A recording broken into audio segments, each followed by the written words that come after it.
Girls. Today we are here with our It Girls After Hours, which is a more casual conversation. We have my dear friend and little sister, Courtney Copelin, with us today. And she just walked in and had some tea from her night last night with a cute boy, which we're going to get to. But first, this is the first time anybody is meeting you in this context. So I've been kind of starting every episode with like a kind of like an intro to who you are and also how we know each other. So first and foremost, I'll let you introduce yourself as like who you are, what you're doing, because I know you also have some life changes happening right now. So many. Yeah. So who am I? What do I do? So I'm a life coach, and I have worked in the professional and personal development space literally my whole career. Mm-hmm. And right now I have so many transitions happening. It's so much fun. I'm honestly going all in to wellness and lifestyle. I'm a Pilates coach. If you're ever in LA. I mean, obviously, if I can just get arms like that, my noodle arms, but I don't want to. Come to my class. I'm so excited. Okay. I will for you, but I already know I'm going to be like the one in the back, like struggling and out of breath. And I just need to get over it. I just need to get over that feeling. I am still out of breath. I was dripping sweat yesterday morning, and you would have thought I hadn't done a class like ever in my life. And that makes me feel better. I think she's just saying that. But I love that you're like taking this jump and going all in on yourself, which we'll get to a little more later or in a different episode. We'll see how much time we have. But I wanted to talk about how we know each other, which has been how older this is going to age us. We've known each other since like middle school, high school age. Context, we both grew up in New Orleans, and our brothers are best friends. And our whole friend group, I would say, was pretty incestuous. Everyone was dating or related. So everyone was dating. Your brother Shane was dating my best friend Maya, and then my brother was dating Bailey, and then we were all best friends, and you were 2 years younger than us. Yeah, and then was kind of like the little sister we took under our wing, and then like we were just doing trips together all the time. But lots of family vacations. Yeah, like we've so seen each other through a lot, so our conversations are always very real. Oh yeah, I think we've seen each other in like every stage of life. And every emotion, every breakdown, every joy. Yeah. There's like nothing off limits. We can never not be friends because you know too much. But those friends were like, they know where the bodies are buried. You know where the bodies are buried. So like we're blood in, blood out. They're gonna stay there. We've got each other's backs. So it's been now, I guess it's like over 15 years. I don't want to age myself too much. We'll say that. Roughly 15 years of 15. For when it counts. So last night you were with a boy. Let's talk about it. We had a makeout. Okay. So Context, disclaimer, didn't even sleep with him. Mm-hmm. But it was so much better. Yeah. Like sometimes all you need is like the best kiss ever. And honestly, sometimes the best kiss more than a kiss. It was a hot car makeout. No, I literally felt like I was in high school. I haven't made out in a car. Can we bring back making out in just like a light dry hump? A little bit of a dry hump, but specifically on a weekday. On a weekday. Oh yeah, on a school night. Because it makes it more like, look what I did. It's fun. It's fun. So fun. I think we've talked about this before, but there's something about like the like allure of like a sexy makeout where you're like, you don't know where it's headed. Because I think once you've been, not just even if you've been in a relationship, but once you get past like a certain age, you're used to sex just being, you jump right to it and everything else is foreplay. Or you just skip it. Yeah, you skip the foreplay and then it's just like, which sometimes gets straight to the point, right? Right. But oftentimes we need women, we need a little bit of like extra, but like totally. There's nothing better to me. Well, no, sex is great, but there's something so fun about like, even if it's like with your boyfriend, like, sorry to my boyfriend, I'm about to tell all our business, but there's something really fun about like, sometimes we just like have a heavy makeout and that's all it is. Or sometimes it's just like a little fingering, a little like fool around. And that's that's the main event. Like, it's like going back to like feeling like we're in high school. Yeah. It's the youthful playfulness of like, I don't know, just like enjoying what Yeah. that is. And because it's something like more surprising of like, because Yeah. once you get to a certain point and you're like, okay, we're fooling around. We know where this is going to go, right? Right. It's like you can predict it. If Yeah. it's like, okay, I know I'm going to sleep with you. Okay. Like, that's fine. It's Yeah. great. But sometimes just like leaving it in a playful stage Yeah. and letting it linger. Letting it linger, letting it marinate, see where it's going to end up. Because if you think about it, it's like, you know, we're in our, well, I'm in my 30s. I'm 31. How that makes you, you're almost to 30. Yeah. What are we going to do for your 30th? We'll stick a Napa. pin in that. Ooh, yes, wine, of course. Of course. This girl loves her wine, and I love too. that about her. You know, having like a hot makeout, anything like that, like we kind of forget about that. But if you think about your life in like the grand scheme, like we got like 40 more years of having sex. Is every time we have sex going to be just jumping straight to that? I love the idea that like sometimes it is, sometimes it isn't. Sometimes we're just fooling around. Sometimes, again, a hot makeout with a dry hump, you know? That's the intro. Emphasis on the dry hump. On the dry hump. A little over the pants HJ. Sorry, I'm so sorry, Dad. Stop listening now. This is the episode you skip. Both of our dads, both of our parents. My mom will maybe think it's a little funny. Probably not. My mom's going to think it's funny, but she would say, I wish you only said this to me and your close friends. I was going to say, she's going to think it's funny until she's like, wait, this is on the internet? No, thank you. No, thank you. But we'll address that when the time comes. When the time comes. And just like most things in our life, you know, we ask for forgiveness, not permission. I'm so over asking for permission. Yeah, we don't do that anymore. I think as we get older, we care less. Yeah. And bringing that back to sex, also care less. Like, remember when you like first started having sex and you were just like self-conscious or like thinking about how a guy is going to see things? And let's be honest, like the whole context of sex in general, like is typically through the male gaze, which unfortunately leaves women hanging behind. But being able to like focus on yourself now, it's like, I don't care about asking for what I want. If I'm not getting what I want, I'm going to say something about it. And if I don't like that, I'm going to tell you. Yeah, I was going to say, just like there's so much empowerment and comfortability and just like being direct. Yeah. Whether you want something or don't want something. And I feel like there's nothing sexier than that. Like, and I've heard that from men as well, like having confidence in yourself to be able to just be like, this is my body, this is what I like, this is what I want you to do, versus like pretending like everyone likes to have sex differently, right? Like, totally. You know, there's maybe some like grand scheme things we all, you know, that we all might enjoy or whatever. But for the most part, we all have like our bodies are unique and whatnot. So like, let's have that be the conversation that like, it's okay that you don't all like the same things. And like, you can't expect someone to come into your life, especially if it's someone like it's a casual hookup and just know from the get-go what's like, what you like or what you don't like or. Well, also, even if you're with someone who's like, who knows what you like and they're used to that, sometimes there are weeks when you're like, I love this feeling. And there are other weeks where you're just like, for some reason, I don't today. Or sometimes you see something hot in a movie and you're like, I want to try that. Let's like figure that out. Oh, yeah. And then, but then you try it and you might be like, I fucking hated that. Yeah. Or you might be like, I like that, but toned down a little bit. Or like, I actually want more. Yeah. Or whatever it is. Like just sometimes you have to just try something just to now I'm gonna put you in the spot. Have you ever what is something like crazy that you've tried where you're like, good, I tried that, but like probably not again? You got to tell me. I'll tell you one of mine too. Okay, I need to don't say anal. That's everyone's answer. No. Okay. Mm-mm. I'm so sorry to our producer right now. He's like on his phone, like, I don't need to listen to this. That's okay. So I'm putting you on the spot. I told you I was going to do this.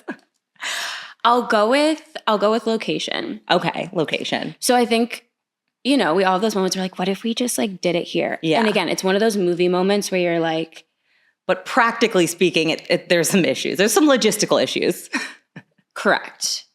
So it was cool in theory. Yeah. On top of a mountain. Interesting. In Europe. Yeah. Over a rock. Yeah. Beautiful view. Beautiful weather. Here's the thing. It was windy. Oh, okay. So I was cold. Or earlier we were talking about like girls need to build up. Yeah. It was too fast. Not as much time for foreplay when you're like, someone could run up. Right. And it was just like The Rock was uncomfortable. I can imagine so. Like, it was one of those things where I was like, yeah. I don't like, need to do that again. And I did it. I don't need to do that again. Was it fun at least in the moment? And then you were like, I don't want to do this again? Or maybe it's the like outdoors part of it. Like it was too outdoors for you. It was a little too outdoors. Because like a balcony is outdoors, but it's not like, you're not like in the elements, you know? Yeah, exactly. And it just felt like distracting. Yeah. And I'm such a weenie. Like I hate being cold. Yeah. So I was too distracted by that. Yeah. And I was just like, is he done? Yeah. Not is he done. Sometimes you just gotta like, there's one time where I did have sex in like the real outdoors in a cave. What do you mean the real outdoors? I was in the real outdoors. Well, yeah, I mean, agreeing with you. You were also in the real outdoors. But I'm like, there's outdoors, like I said, like a balcony or like in a pool. And then there's outdoors like in the wilderness, like in the elements. Yes. And there was this like swim up beach with like a cave. And we had these like paddle boards and we had sex in this like cave. And you like it starts to happen, but you're on a beach. There's like sand, which is not a great lubricant, if we're being honest. Neither is salt water. And I just remember like starting and then there was just like gnats everywhere. And I was like, this is like not sexy, but like I want to be able to say I had sex in this cave. And it was probably like the worst sex ever. Like again, like there's sand, there's gnats. The elements were just distracting. Yeah, distracting. But I was like, I'm glad I did it and I can say, oh yeah, I had sex in a cave once. Check. But probably not again. But being outside, like balcony, so sorry to my neighbors because I live in New York City and I've definitely had sex on my balcony and there are like 4 buildings that like look in, but I also like sometimes see my neighbor like take a shower and like, cause there's a window. That's just how it goes. Right. And just, I'm so sorry. I've definitely seen this man have sex with whoever, cause it's happened twice and one was a brunette and one was a blonde. So like, I know that like, okay. And the fact that I know this, but the window is only like 10 feet, maybe less than that from like where my balcony is. So we know too much about each other. I've never seen this person on the street. I don't think I could recognize him on the street because it's enough distance. Well, I have bad eyesight, so maybe he would recognize me. We don't need to. He might. We don't need to know. What if he watches you and you're not looking? I mean, do you ever think about that? Well, I'm not like, I can see into his apartment. He can't see into my apartment. He can just see into onto my balcony. So like, there was one time where like eye contact was made in cut it out in the moment and was like, oh, oops. Okay. This is weird, right? Look away. Just look away. Anywhere else. And anywhere it like, else. I feel like location wise, like outdoor sex is fun until you realize it's like the excitement that, oh, someone could catch us. But then if someone actually catches you, it feels a little bit off. Yeah. But that's not even my worst, like, I think, well, one time, so I had this, like, I didn't have, like, aggression I needed to take out necessarily, but I had we could talk about this, like, healthy sexual relationships. I think not everybody can have, like, a friends with benefits. I don't necessarily recommend that for everybody because it's, like, easy to catch feelings. But throughout my life, I've had a couple of sexual relationships that were friends with benefits that felt really healthy, where it was like, and I think the key to that is like knowing that I did not want to date that person. Like there was no context where I thought they were great people, but there was something that stuck out where it's just like, that's never going to work. Like you know, the partnership isn't going to develop. And because you emotionally, mentally accept that, you're like, great, I accept this for what it is. And like the part that exists is good. Yeah. And so then I can just have like no strings attached sex because like I have no interest in those strings. Yes. So there's no like jealousy there. It's like as long as there's honesty, like an honest communication. It takes self-awareness. Yeah. Though. Like you have to be like you can't lie to yourself. No. Right? You can't. Because if you're someone, I have this conversation with friends all the time, like if you're someone who easily gets, attached to someone, because sex does make you feel attached, that it's like there's a biological reason we get attached to people we have sex with, right? But if your brain can kind of like overpower that, then like maybe it can work. But it can only do that, I think, in my personal opinion, in situations where someone is just like not your person. I think I've had 2 in my lifetime, like 2 really healthy friends with benefits situations. one, like right after my divorce, where I was like, I have zero interest in having a relationship. Like, I want to be myself. I know that. Like, so already there was that part. And then two, we had very different like viewpoints on what a life and a marriage should look like. And like, I think he'd be cool with being like stay-at-home dad, which is like great for some people, not what I want. I'm a strong personality. I need a man to be like, you know, very like dominant and alpha. Yeah. And like this man, probably alpha in the bedroom, but not like, I just did not see him that way. And then in my like younger life, it was probably like maybe 23. I had a really healthy like friends with benefits. And I'm trying to I just like, I knew he wasn't like my person. And I think the key might be too, I'd also just gotten out of like a like serious, you know, my college boyfriend, my serious relationship. So I was like more honed in on what I was looking for. Mm-hmm. And to get back to the sex part, he was like, oh, is there anything you want to try? And I'm like, I've always kind of wanted to like, and this is, I do not condone violence, okay? Only consensual sexual interaction.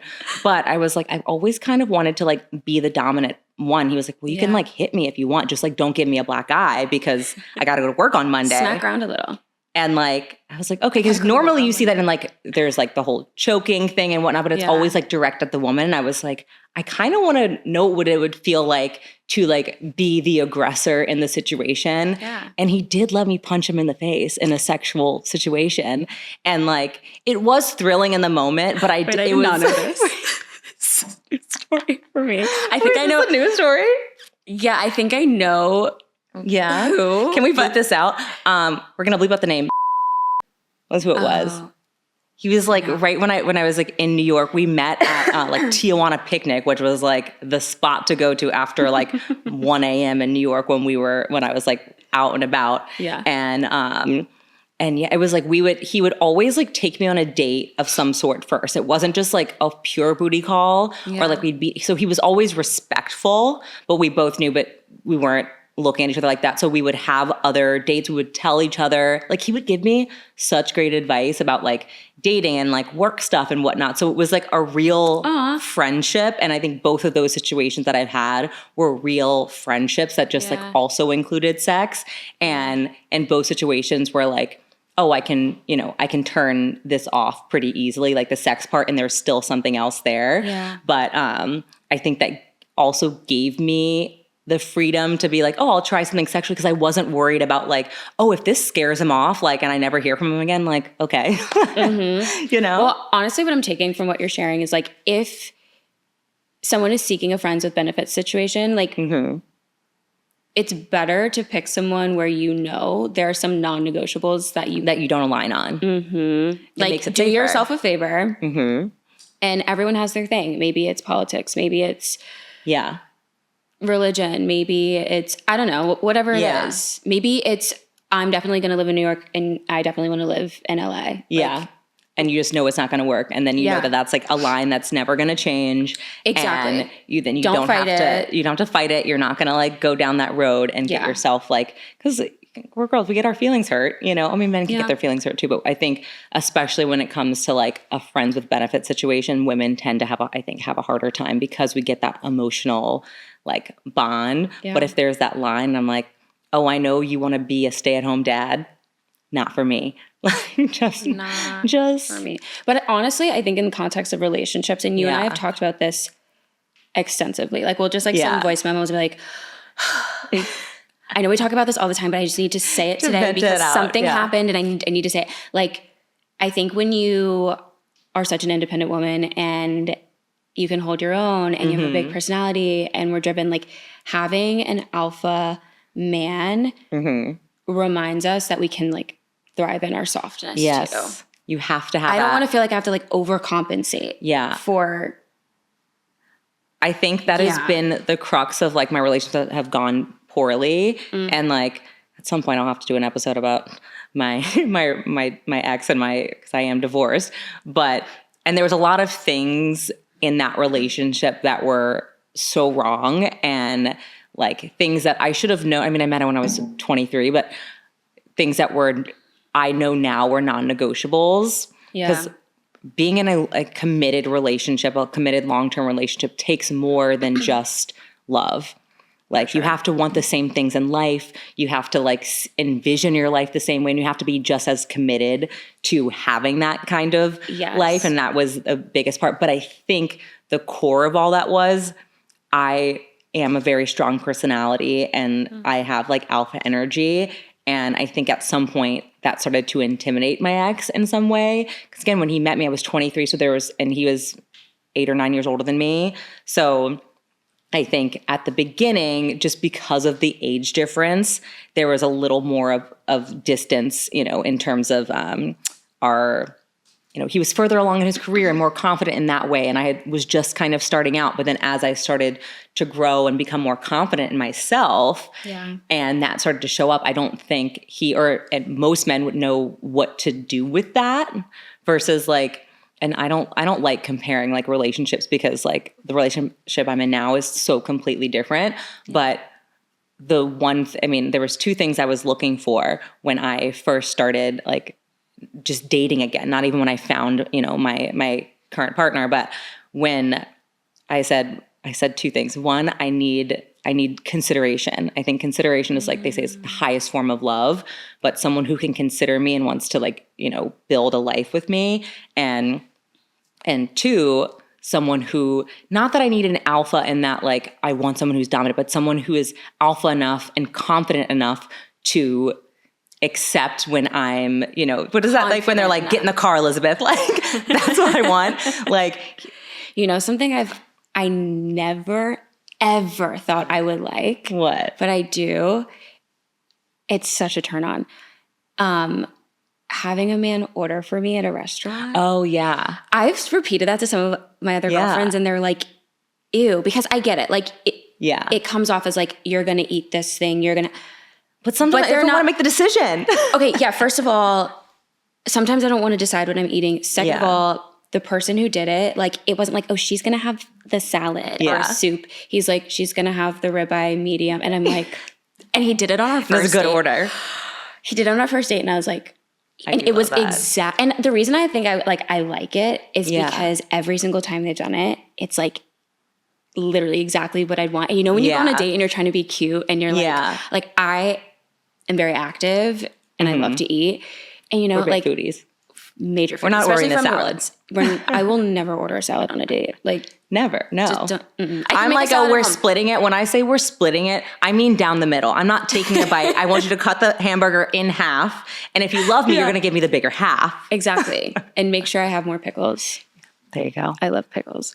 So I'm on this date. Yeah. And we went on many dates, and it was so nice because I think also when you're on a date, especially if you go to a great restaurant, you're like, damn, there's like 12 things I wish I could get. But I also want to be respectful. Like if I were with girlfriends, it'd be like, we're having all of these things. And we're splitting them. But if someone's like taking every restaurant is a tapas restaurant if you try hard enough. Oh. Just get a little taste of everything. Well, and I also love men who share. Yes. Like when they want, like the guys are like, this is my pasta. And I'm like, no, it's our pasta. We're not going to get along. Anyway, but he ordered, and like every single time it's been like all the things I'd want to try. Yeah. Or something that I like, if like you go to dinner with girlfriends and there's that one thing you want to try on the menu, but you're like, oh, I don't want to waste it. Yeah. So I'm not going to try it. He'd be like, it's fine. Yeah. Let's just do it. And I'm like, okay. Love that.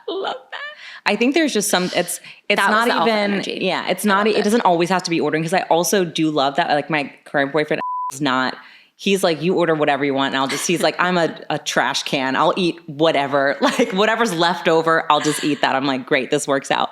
But there's other alpha stuff that he does, like where I can, there's something about being able to turn your brain off. Yeah. And being like, okay, in my regular everyday life, when I am being this like boss and like, I'm very confident and whatnot, I'm making decision after decision, and other people are looking to me for the decision, and to be able to go lean into your softness and be like, I don't want to make the decision to order, or like, I don't want to make the decision. For me with like directions and like driving around, he does all that, and just like opening car doors. I do not touch a door handle in this man's presence.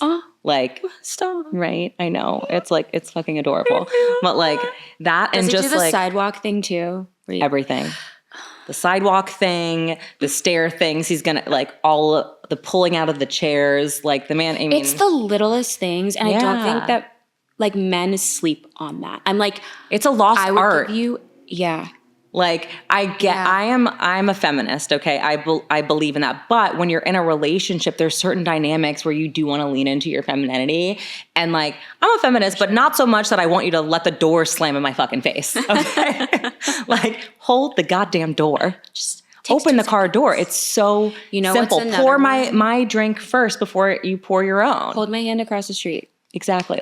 There's just a little little opening up a door and a forehead kiss goes a long way, you know? A forehead kiss. Like, a hand kiss too. just like all of it. Just like anything that's going to make you feel feminine and stand in your feminine and like energy. cherished. Yeah, because And you get to be that way in so many other situations. You get to like be the alpha and like boss people around or do whatever and like be a strong woman. And then like I think there's something so much special. emotional weight too. Yes. Like I dated this guy and I just like this was like probably in college. Yeah. And I remember him telling me that like there are moments in the day where there's just like aren't thoughts going through his head. And I was like, how does that feel? What the fuck do you mean you don't have a voice going? You don't hear a voice all day long. Just like a constant anxiety of like, after this, after that, where are we going? Yeah, like even it's like, oh, that leaf over there is so bright green. Oh my God, the sun looks so nice. Like you don't hear, so you're telling me. You just have peace in your mind. You just hear nothing? What? That isn't mind-blowing. And I was like, whoa. So the only reason I'm bringing it up is because I really resonated when you were like, it's just nice to turn your brain off for a second. Yeah. Like it's those little moments that like, I don't want to think about if a car is going to hit me walking across the street because you checked for both of us and you're holding my hand. Yeah. And I know it sounds so small, but it's so not small. Like, it's not like, and there's something really hot about like Alex will let me like do my things, right? Like, and I get riled up, but every once in a while, and he's like, shut the fuck up, get in the car. And I'm like, okay. Yes. Yes, sir. You are so right. I have never, this is, I'm putting this on the internet now, but like, I have never said the phrase, you're right to a man as often as I have said it to this man. Like, I kind of believe that. I do not like telling a man that they're right. But I have told this man that he is right so many times. And I'm like, that is why I know you're a good one. Yeah. Because I also feel comfortable enough. I was going to say you feel safe enough to say it, and it's not going to be weaponized against you. Exactly. He's not going to use it against me. He's just, sometimes he is right. And sometimes I'm like, oh, I'm holding on to this because I'm trying to hold on to like my power. And it is okay to like let this go because he's not going to abuse that and use it against me. And I can say, okay, I was wrong about that, or I was sitting in my emotions, or like, and sometimes like it's not a black and white issue. Like sometimes we had, I wouldn't call it a fight. We had a conversation the other day about our relationship. And I was, as I was explaining to him how I was feeling, I was like upset with him to a degree, but I was also like, I recognize that like a lot of this isn't your fault. And some of it is like my own trauma from like my own past relationship. Yeah. And he's like, you're right. But like, it's also my responsibility as your partner to like meet you halfway. So like, it's not my fault necessarily that you have this trauma that like is making you maybe a little more insecure. Like I was feeling insecure is what was happening, and which is difficult to admit. Yeah. But for me to like in the moment be like, okay, I'm realizing that like this isn't really on you, but I want you to like meet me halfway. And most other men, and like pretty much every man I've ever dated in that situation would have said, okay, well, this isn't about me. You got to figure that out. But he's like, okay, it's not about me, but I'm with you. So we're going to figure it out together. And he's like, what do you need me to do to make it easier for you? Like what? I know. We love him. Does he have brothers? Cousin. No, but everyone asks that. I'm like, we gotta. She go, where are we at on cloning? Can someone look that up? Like, where are we coming. at? It's coming. It's gotta come. We're gonna have to like save this man's DNA. Sometimes like I might have to have kids with him just for the greater good of the world. I was gonna say humanity needs it. Humanity does need it. Or if he could just like teach a TED Talk. There's a few men in my life, and I interviewed my friend Charlene for this, and her husband Jacques is one of them. I always tell him, I'm like, you need to host a TED Talk. I have a few people like whose friends or friends of mine whose husbands I feel like really just like get it, husbands, boyfriends, because most men are, I feel like they're in their own head about, they're also trying not to be vulnerable and like not show themselves in that way. And I'm like, it's doing everybody a disservice. Like we would all be better off if we were just more honest in general. You brought up something a little while ago about like safety. Yeah. And in like the whole general discussion of relationships, relationship dynamics, sex, intimacy, whether it's physical, mental, emotional, spiritual, whatever it is, I think that like men really, really, really, really underestimate the power of making a woman feel safe and how much it could unlock on a multitude of levels. Yes. Like if you want something more spicy sexually, you don't even understand what kissing my forehead's gonna do. Like you kiss my forehead, I'll bend over backwards. That's it. Literally. It takes no effort. No effort. It's so small. I'm like, the bar is in fucking hell, okay? The bar is in hell. Men, just a little forehead kiss, open the goddamn door. The next time your girl is upset with you, rather than saying like, oh, well, that's a you problem, say, how can I make this easier for you? How can I make this better? And oftentimes the real answer isn't something extravagant. Like I see all the time, like, it's just insecurity. It's just like, just maybe I need more compliments. Like that was part of it. I was feeling insecure. I'm doing this career change. And I'm like, I'm feeling a little insecure right now about myself. And I was like, I think I just like need a little extra like love from you. I think I need like more confident. I need more confidence for myself, and I should be able to produce that for myself, but I can't. So like, give me a few more compliments. I have a story. Tell me. This man I dated. Where is he? Where's his body? We hit it already. Yeah. Okay. Okay. This man, I told him, like, I was like, okay, and I guess a plug. Side note. Yeah. I still think it's important to like communicate these things. Like sometimes guys don't know that like holding a hand is important to you, or the forehead. Like always say the first time you have to tell them. If you tell them and they still are not doing it, then it's an issue. But men can't read your mind. Totally. Like some people, it's just like, oh, a touch on the arm. Like those are not things that are just intuitive. Like communicate those things. Cool. Anyway, so I told this man I dated, I was like, I would really appreciate more like verbal affirmation.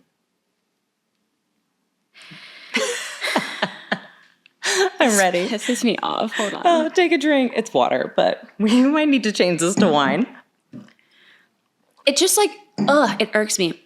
His response was like, why? Like, you get it from so many other people in your world. That is like the worst response ever. I'm pissed off for you. I was so irritated because I was like, you don't want it from other people. I value your words. I value your heart. I value the way you see me. I value, like, I want to receive from you. And it was a little petty, but I was so effing irritated. I was like, okay, so if you want, I can go out every night this week and go get it from every man at a bar that's not you. Would you prefer that? And it feels different. Because I don't want it. It's like, I'm literally telling you, I'm giving you the cheat codes. I'm giving you the cheat codes to open me up. And you're just like, nope, don't want them. And I was like, what? And it was one of those, like, going back to when you were like, if there's an insecurity you have, that was same, but different. Yeah. An example of a guy being like, oh, like, that's not my problem. And I'm like, ew. It's about to be. It's about to be a big problem. And it did become a big problem. And I was like, you've left my cup empty and now I want it filled somewhere else. I mean, how and that hurt to hear, but I was like, But you were in that moment also choosing yourself. I think being honest about what you need, like you shouldn't feel insecure about that. Like I said, sometimes I need extra compliments. Sometimes I need an extra forehead kiss. Sometimes I really want to feel feminine. And sometimes my answer is like, I need to be in control of this situation for me to feel comfortable, whatever it is. As long as I'm communicating with that person, it doesn't mean you're going to get it every single time. Yeah. But as long as your partner, whoever you're with, is meeting you halfway and saying, at least I hear you, I'm going to work on it. And like, we can make an effort, make some sort of effort. And like that, and like a real effort. Cause one thing I've experienced with exes is like, especially my one ex, like he was really great at apologizing and really great at like telling me what I wanted to hear. But then there was no action. And then that ruins trust because in that moment you're like, okay, he gets it. And like the phrase that would just like rings in my head still is like, oh, I didn't understand before, but now I do. And the amount of times I would hear that, and then I'd be like, but we keep having the same conversation. If you didn't understand it before and now you do, and now a month later, oh, well, I didn't really get it before. I'm like, where did we disconnect here? Yeah. Versus it almost seems like now you're making a choice. Yes, exactly. You're making a choice to misunderstand me. Yeah. And now I have this habit, especially in relationships where, I think Alex pointed out, where he's like, you realize when you're trying to communicate something, you'll like preface it by saying like, okay, I know this might upset you or whatever. And he's like, I'm not getting upset. And I realize it's from past trauma of being so used to someone like misunderstanding me or using my words against me, where I over-explain because I'm so afraid of being misunderstood or so used to someone like not getting it right and whatnot. And now it's like the conversations I'll have with my boyfriend now, they're so much shorter. And the first few times I'd be like, I'm trying to beat this dead horse. Okay. I am trying to kick this horse and continue. And he's like, I get it.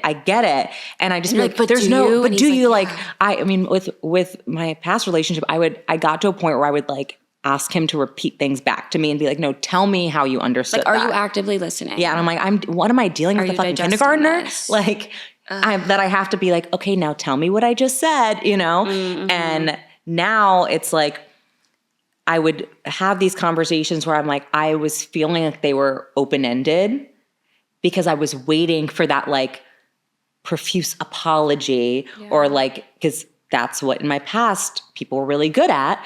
And then now I'm like, okay, what I thought was open-ended isn't really open-ended. He's processing. And then I'm watching him change in real time. Mm-hmm. And, as the, relationship has progressed, there's things that were conversations we had in the beginning where I'm like, oh, we're not having those conversations anymore. Like he's, and no one's perfect, right? But like, he's doing his part, but also I'm doing my part of communicating better. And also setting my boundaries of knowing like, okay, this is something I'd like to change that, is really important to me. But like, I get there's some leeway and there's some things where I'm like, if you're not doing this, there's not a relationship here. That's where my boundary is. Yeah. And like kind of trying to figure out like, I'm a big fan of lists. I know you are too, like writing it out and being like, this priority number one is for me to have X, Y, and Z. Like for you, what are your like priorities in terms of like, relationship, communication or otherwise? Like what would be my non-negotiables in a partnership? Yeah. This isn't in a specific order. Yeah. How many do I get? she's like, let me get out my scroll. Well, I would say so.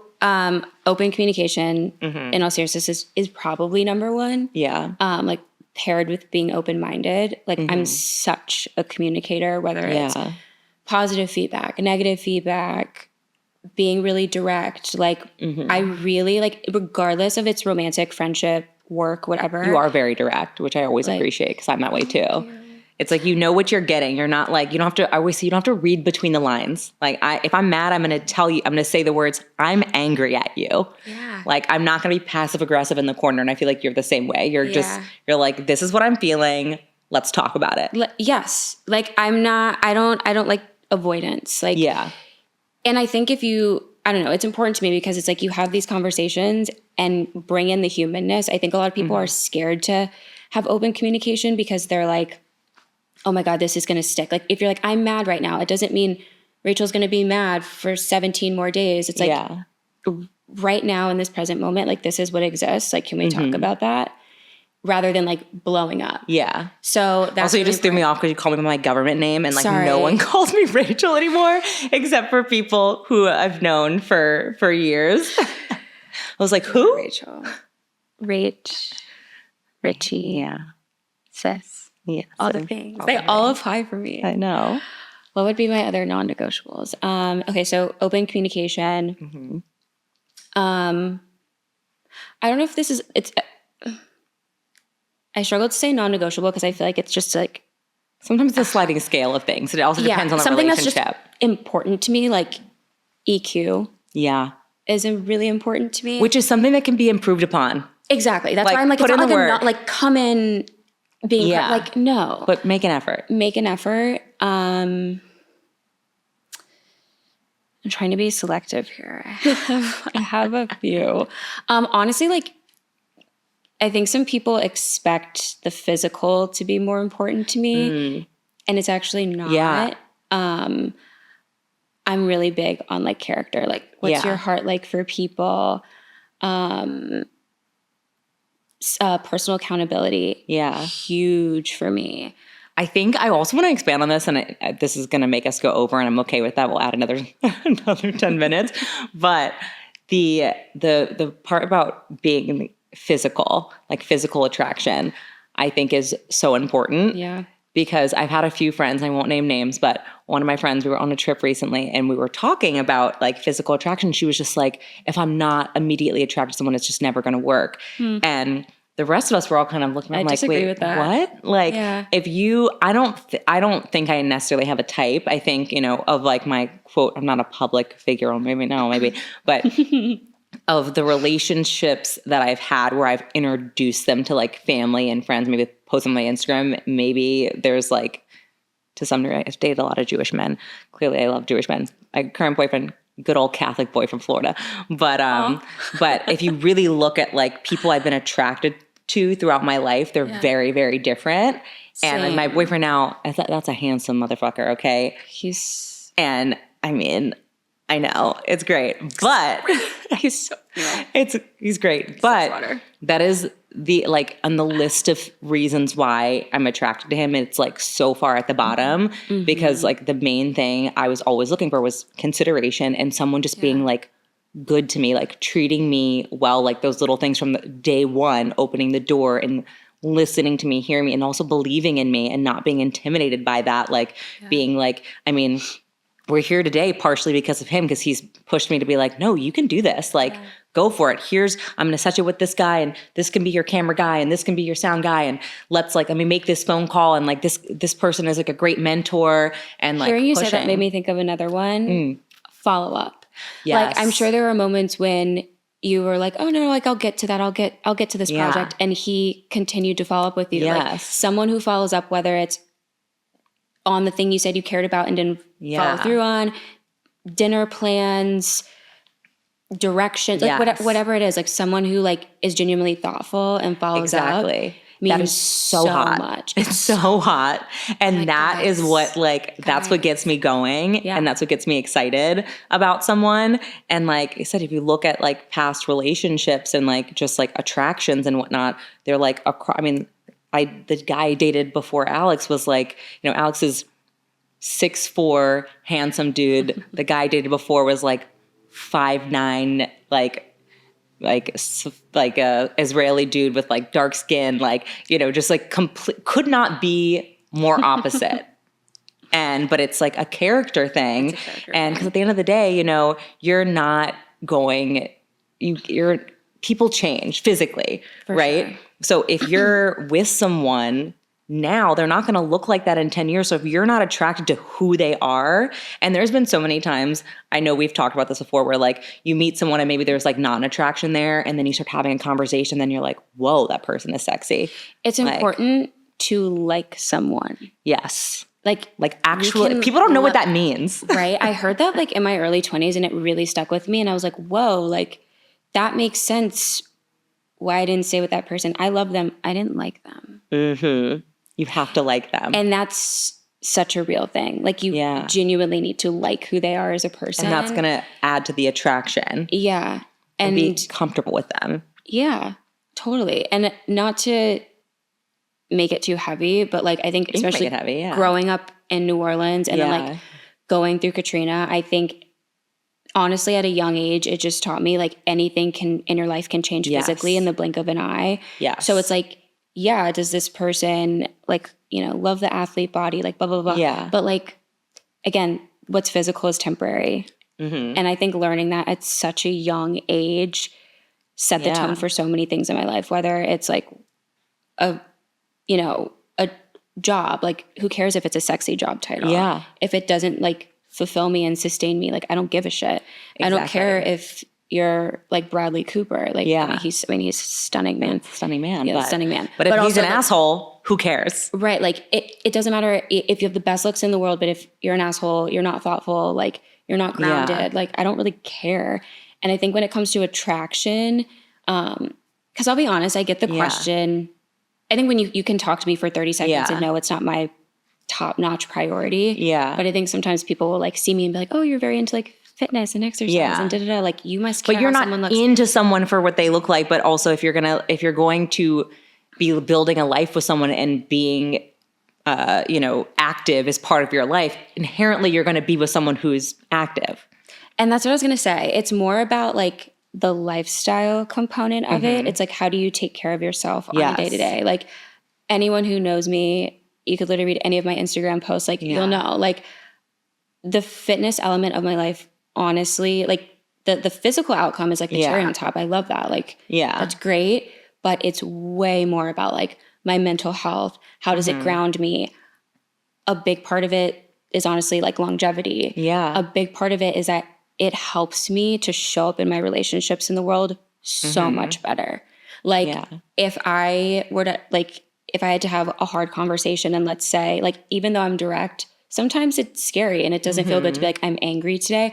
I will go for a run and like release that. And then I can show up to that hard conversation with the guy I'm dating or friend or whoever and be like, all right, this is where I'm at. And you don't have to have all the same hobbies and whatnot, but I think certain things like if you're we talked about before, you're building a life with someone, right? And you're choosing someone to build a life with, the love in a relationship is not enough, right? You have to want the same kind of life. And if you are someone who, when you're having a hard day, you go to the gym, you go outside for a walk, and then you're with someone who after a hard day wants to like go out and party and drink and smoke weed and do drugs or whatever it is, it's like those two people aren't going to align and that lifestyle isn't going to align. I mean, that's kind of what happened with me. And then those things start to rub off on each other, right? And yes, you can, maybe if that's the dynamic in your relationship, your healthy habits can rub off on someone, but that also ends up being a lot of pressure to try to bring someone up and, or, to bring someone along with you. And usually what ends up happening is like the resentment and the thing that's like less healthy for you or less good for you ends up being the easier thing.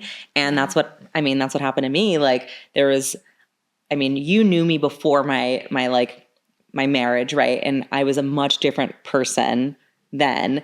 And then that relationship took me into like a very dark place. And I can't blame that fully on my ex, right? Like I made choices myself to like go down certain paths and like let myself get kind of like dragged down, with my ex. And like I used to explain it like the metaphor I used was like, I feel like I'm in this life raft, right? Mm-hmm. And, in a healthy relationship, like life is crazy, right? In a healthy relationship, you get into this life raft and there's like a hole in the life raft and the water's coming in and your partner's like got the bucket and they're scooping it out while you're trying to fix the hole, right? And you're like, okay, we're in this together. That relationship to me felt like I'm in this life raft, there's a hole in it, I'm trying to scoop out the water and my partner has a knife and he's just stabbing more holes in it and I'm never going to get out of this. And eventually I had to say like, this is never going to stop. And like, I can't blame it fully on my ex, but I'm like, at least at the bare minimum, we are not the people to like help each other get past this. Yeah. And it became of the utmost importance before physical traction, before like lifestyle of like travel or whatever. Like, is this someone who I want in my life raft? Like, that's sexy. I want to look at you and be like, yeah, I want you in my life raft, That's cute. It's a good metaphor. I like to talk in I want metaphors. you in my life raft. Right? That is like, if there's anything you guys take from this episode as we like kind of wrap it up, I think that maybe that should be it. That and what you said before about just having like being honest and being honest with yourself. Yeah. And others, and taking that risk, and also just like looking for a partner in a relationship that you want in your life raft. Yeah. I mean, do you have anything to add to that? I mean, yeah, I think to tie the bow on all the things. I think the theme that's running through too is like the foundation of healthy relationships, whether it's mentally, emotionally, sexually, spiritually, like the root of that is being honest with yourself. Yes. There's nothing wrong if you only want to go on one date. There's nothing wrong if you want to have a one night stand. There's nothing wrong if you want to wait until marriage to have sex. There's nothing wrong if you only want it to be a sexual relationship. Yeah. But like be honest with yourself about what you need in that season. Yeah. Or if it's friends with benefits, major shout out to that one. Yeah. Like be really, really honest with yourself about, is that the season for it or is it not? Because honestly, like there have been seasons where I was super single and I dated 7 people at once. Yeah. And then there's a season where I was celibate for 15 months. And like, then there are seasons where I'm like, I have no interest in being fully sexually intimate with somebody, but like take me on a date and kiss me in your car and bye. Yeah. You know, like there's just, there's just being honest with yourself first. Yeah. Because then you can be honest with other people about what you're looking for. And that is the foundation of any healthy relationship. 100%. Just figure your shit out first. So maybe go see a therapist or talk to your friends. Figure your shit out first. Have a friend like you that like you can just work stuff out. Sometimes we send voice notes and we're like, I haven't really figured out what's happening right now, but this is like the crazy shit that's going on in my head. Can you help me like decipher this? And I'm like, well, I'm going to put my therapist hat on. I think this is what's happening. It might not be true. And you're like, oh yeah, maybe. And like, you said this one thing and I think that's what you need. Like dissect it, figure it out, journal, whatever you have to do, but figure out how to be honest with yourself first. Okay. Yeah. Well, thank you guys. We'll be back. Courtney, obviously, we have a great conversation, so we're going to do this again really soon. We could literally talk on the phone for 5 hours. I know, and we do. We do. We do. We do a whole day. We run errands. It's like you're the FaceTime that's just like up and we're just like, oh, wait, shit, we've been on the phone for 6 hours. Like, we should probably go. And you're like, oh, do you want to just like sit on Zoom and like continue? Like, look what we're doing right now. We need to wrap this up. Okay. I love you. I love you. Let's do this again. I'm so excited. Bye, guys. Bye, It Girls. Bye. And